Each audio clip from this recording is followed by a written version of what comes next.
सारे बन पाइए ना प्रेम प्रिया राधे राधे। ओम गणपते नमः। छठे नवरात्रा है। बोलो शाकंभरी देवी की जय, बोलो दुर्गा मैया की जय। एक समय पृथ्वी पर लगातार 100 वर्षों तक वर्षा नहीं हुई। इस कारण चारों ओर हाहाकार मच गई। सब जीव भूख और प्यास से व्याकुल हो रहे थे। भूख और प्यास से व्याकुल होकर मरने भी लगे। उस समय मुनियों ने मिलकर देवी भगवती की उपासना की।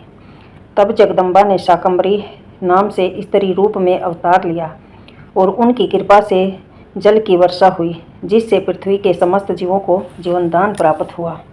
इसी कारण इसका नाम शाकंभरी देवी पड़ा।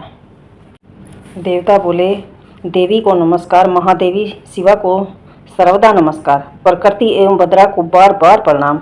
हम लोग नियम पूर्वक जगदम्बा को नमस्कार करते हैं, रुद्रा को नमस्कार करते हैं, नित्या गौरी एवं धात्री को भी बार बार प्रणाम करते हैं। ज्योत्समयी चंद्र स्वरूपिणी एवं सुख स्वरूपा देवी को शत शत प्रणाम। शरणागत को कल्याण करने वाली वृद्धि एवं सिद्धि रूपा देवी को बार बार नमस्कार। राक्षसों की लक्ष्मी, राजाओं की लक्ष्मी तथा शिव पत्नी स्वरूपा आप जगदम्बा को हम बार बार नमस्कार करते हैं।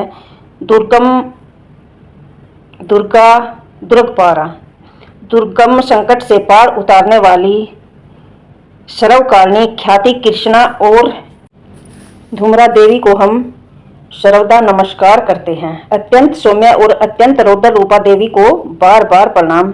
उन्हें हमारा बार बार प्रणाम। जगत की आधारभूता देवी को बार बार नमस्कार। जो देवी सब प्राणियों में विष्णु माया के नाम से कही जाती है, उनको नमस्कार, उनको बार बार नमस्कार। जो देवी सब प्राणियों में चेतना कहलाती है, जो देवी सब प्राणियों में बुद्धि रूप से स्थित है, उसको बार बार प्रणाम।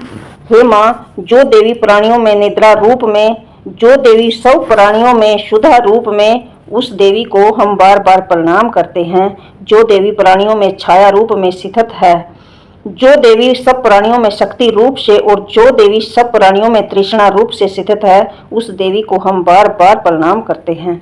जो देवी प्राणियों में अक्षमा रूप से स्थित है, उनको नमस्कार करते हैं। जो देवी सब प्राणियों में जाति रूप से स्थित है, जो देवी सब प्राणियों में लज्जा रूप से, जो देवी सब प्राणियों में शांति रूप से स्थित है, उस देवी को हम बार बार नमस्कार करते हैं, बार बार प्रणाम करते हैं। जो देवी श्रद्धा रूप से स्थित है, जो देवी सब प्राणियों में कांति रूप से, जो देवी सब प्राणियों में लक्ष्मी रूप से स्थित है, उस देवी को हम नमस्कार करते हैं। जो देवी सब प्राणियों में वृत्ति रूप में स्थित है, जो देवी सब प्राणियों में समृद्धि रूप में स्थित है, जो देवी सब प्राणियों में दया रूप में स्थित है, उस देवी को हम बारंबार नमस्कार करते हैं। जो देवी सब प्राणियों में दृष्टि रूप से स्थित है, जो देवी सब प्राणियों में माता रूप से स्थित है, उस देवी को हम बार बार नमस्कार करते हैं। जो देवी सब प्राणियों में भ्रांति रूप में स्थित है, जो देवी सब प्राणियों में शांति रूप से स्थित है, उस देवी को हम बार बार प्रणाम करते हैं। जो जीवों के इंद्रिय वर्ग की अधिष्ठात्री देवी, उसको हम बार बार प्रणाम करते हैं। सब प्राणियों में व्यापक रहने वाली देवी को हम बार बार नमस्कार करते हैं। जो देवी चैतन्य रूप से इस संपूर्ण जगत को व्यापक करके सब में स्थित है, उस देवी को हम बार बार नमस्कार करते हैं। पूर्व काल में अपने अभीष्ट की प्राप्ति होने से देवताओं ने जिनकी स्तुति की तथा देवराज इंद्र ने भी बहुत दिनों तक जिनका सेवन किया, वह कल्याण की साधन भूता ईश्वरी हमारा भी कल्याण करे और मंगल करे तथा सारी आपत्तियों का नाश करे। उदंड दैत्यों से सताए हुए हम सभी देवता जिस परमेश्वरी को इस समय नमस्कार करते हैं, जो भक्ति से विनम्र पुरुषों द्वारा स्मरण की जाने पर तत्काल ही संपूर्ण विपत्तियों का विनाश कर देती है, वे जगदम्बा हमारा भी हर एक संकट दूर करे। सभी बहन भाइयों को जगदम्बा देवी की जय। ओम दुम दुर्गाय नमः। एक बार राजा बोले, भगवान आपने चंडिका के अवतारों की कथा तो मुझसे कही है, हे ब्रह्म आप इन अवतारों की प्रधान प्रकृति का निरूपण भी कीजिए। द्विज श्रेष्ठ, मैं आपके चरणों में पड़ा हूँ। मुझ देवी के जिस स्वरूप की और जिस विधि से आराधना करनी है, वह सब यथार्थ रूप से मुझे बताइए। ऋषि कहते हैं, राजन, यह रहस्य परम गोपनीय है, इसे किसी से कहने योग्य नहीं बताया गया, किंतु तुम मेरे भगत हो, इसलिए तुमसे न कहने योग्य मेरे पास तो कुछ भी नहीं है। त्रिगुणमयी परमेश्वरी महालक्ष्मी ही सबका आदि कारण है। वे ही दृश्य और अदृश्य से संपूर्ण विश्व में व्याप्त है। हे राजन, वे अपनी चार भुजाओं में बिजोरे का फल, गदा, खेट, ढाल एवं पान पात्र और मस्तक पर नागलिंग तथा योनि इन वस्तुओं को धारण करती है। तपाए हुए सोने की तरह उसकी कांति है। तपाए हुए श्रवण के ही उनके भूषण हैं।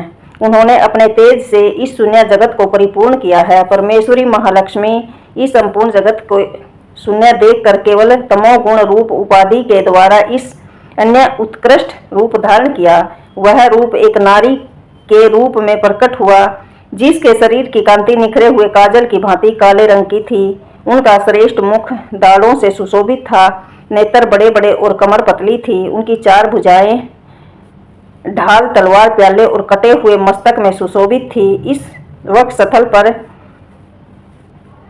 कबंध धड़ की तथा मस्तक पर मुंडों की माला धारण किए हुए थी। इस प्रकार प्रकट हुई स्त्रियों में श्रेष्ठ तामसी देवी ने महालक्ष्मी से कहा, माता जी आपको नमस्कार, मुझे मेरा नाम और कर्म बताओ। तब महालक्ष्मी ने स्त्रियों में श्रेष्ठ उस तामसी देवी से कहा, मैं तुम्हें नाम प्रदान करती हूँ और तुम्हारे जो जो कर्म हैं उनको भी बताती हूँ। महामाया, महाकाली, महामारी, शुद्धा, त्रिषा, निद्रा, तृष्णा, एकवीरा, कालरात्रि और दुरत्या, ये तुम्हारे नाम हैं जो कर्मों के द्वारा लोक में चरितार्थ होंगे। इन नामों के द्वारा तुम्हारे कर्मों को जानकर जो उनका पाठ करता है वह सुख भोगता है। हे राजन, महाकाली से यूं कहकर महालक्ष्मी ने अत्यंत शुद्ध सत्वगुण के द्वारा दूसरा रूप धारण किया, जो चंद्रमा के समान गौर वर्ण था। वह श्रेष्ठ नारी अपने हाथों में अक्षयमाला, अंकुश, वीणा तथा पुस्तक धारण किए हुए थी। महालक्ष्मी ने उसे भी नाम प्रदान किए, महाविद्या, महावाणी, भारती, वाक, सरस्वती, आर्य, ब्राह्मी, कामधेनु, वेद गर्भा और धीधश्वरी, बुद्धि की स्वामिनी, ये तुम्हारे नाम हो गए। तदंतर महालक्ष्मी ने महाकाली और महासरस्वती से कहा, देवियों तुम दोनों अपने अपने गुणों के योग्य स्त्री पुरुष के जोड़े उत्पन्न करो। उन दोनों से यूं कहकर महालक्ष्मी ने पहले स्वयं ही स्त्री पुरुष का एक जोड़ा उत्पन्न किया। वे दोनों हिरण्यगर्भ, निर्मल ज्ञान से संपन्न, सुंदर एवं कमल के आसन पर विराजमान थे। उनमें से एक स्त्री थी, दूसरा पुरुष। तत्पश्चात माता महालक्ष्मी ने पुरुष को ब्रह्मा, विदेह, विरंचे तथा धात इस प्रकार संबोधित किया और स्त्री को श्री, पद्या, कमला, लक्ष्मी इत्यादि नाम से पुकारा। इसके पश्चात महाकाली और महासरस्वती ने भी एक एक जोड़ा उत्पन्न किया। इनके भी रूप और नाम मैं तुम्हें बताता हूँ। महाकाली ने कंठ में नील चिन्ह युक्त लाल भुजा, श्वेत शरीर और मस्तक पर चंद्रमा का मुकुट धारण करने वाले पुरुषों को तथा गोरे रंग की स्त्री को जन्म दिया। वह पुरुष रुद्र, शंकर, सथाणु, कपर्दी और त्रिलोचन के नाम से प्रसिद्ध हुआ तथा स्त्री के त्रयी विद्या, कामधेनु, भाषा, अक्षरा और शौरा ये नाम हुए। हे राजन, महासरस्वती ने भी गोरे रंग की स्त्री और श्याम रंग के पुरुष को प्रकट किया। उन दोनों के नाम भी मैं तुम्हें बताता हूँ। उनमें से पुरुष के नाम विष्णु, कृष्ण, हरिकेश, वासुदेव और जनार्दन हुए और स्त्री उमा, गौरी, सती, चंडी, सुंदरा, सुभागा और शिवा इन नामों से प्रसिद्ध हुई। इसी प्रकार तीनों युवतियों ही तत्काल पुरुष रूप को प्राप्त हुई। इस बात को जानने वाले लोग ही समझ सकते हैं, दूसरे अज्ञानी जन इस रहस्य को नहीं जान सकते। हे राजन, महालक्ष्मी ने त्रिविद्या रूपा सरस्वती को ब्रह्मा के लिए पत्नी रूप में समर्पित किया, रुद्र को वरदायिनी गौरी तथा भगवान वासुदेव को लक्ष्मी दे दी।